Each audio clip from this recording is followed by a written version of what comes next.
নমস্কার, আরও একটা গুরুত্বপূর্ণ আপডেট নিয়ে চলে এলাম। খুব গুরুত্বপূর্ণ ভিডিও।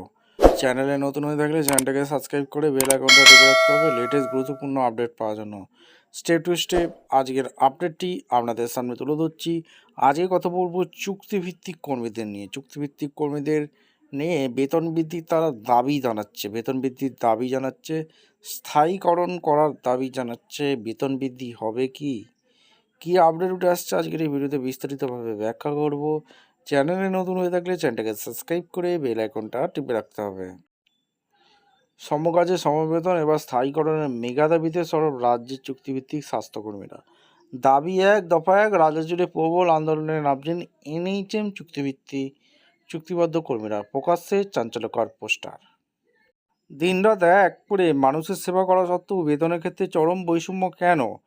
দীর্ঘদিন ধরে চলা এই বঞ্চনার প্রতিবাদে এবার জোরালো আন্দোলনের নাম্বার হুঁশিয়ারি দিলেন রাজ্যের ন্যাশনাল হেলথ মিশনে এনএইচএম চুক্তিভিত্তিক স্বাস্থ্যকর্মীরা। সম্মান চাই, ন্যায্য বেতন চাই, অধিকার আমাদের, এই স্লোগানকে সামনে রেখে সমকাজে সমবেতন এবং স্থায়ীকরণের দাবিতে সোশ্যাল মিডিয়ায় একটি চাঞ্চল্যকর পোস্টার শেয়ার করে নিজেদের ক্ষোভ উগড়ে দিচ্ছেন তারা।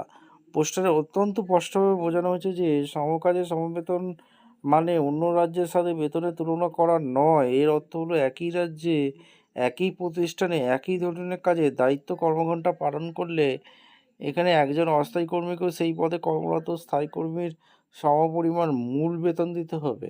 একই কাজ করা সত্ত্বেও মূল বেতন ক্ষেত্রে বিশাল বৈষম্য থাকলে তাকে কখনোই প্রকৃত অর্থ সমকাজে সমবেতন বলা যায় না। এনএইচএম এর চুক্তিভিত্তিক কর্মীরা মধ্যে রয়েছেন doctor, nurse, SN, CHO, pharmacist, lab technology, data entry operator, ANM থেকে শুরু করে অন্যান্য বহু স্বাস্থ্যকর্মী।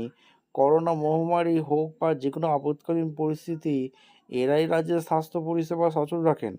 অথচ স্থায়ী কর্মীদের মতো বাড়ি ভাড়া ভাতা, HRA, medical benefit, pension, gratuity, ছুটির সুবিধা বা চাকরির নিরাপত্তার মতো কোনো সুবিধাই এদের কপালে জোটে না। তাই তাদের প্রধান দাবি হলো সমস্ত এনএইচএম চুক্তিবদ্ধ কর্মীকে তাদের পদমর্যাদা অনুযায়ী স্থায়ী কর্মীদের সমতুল্য বেতন দিতে হবে, অথবা দীর্ঘদিন ধরে স্বাস্থ্য পরিষেবা সচল রাখা এই কর্মীদের অবিলম্বে স্থায়ীকরণ করতে হবে।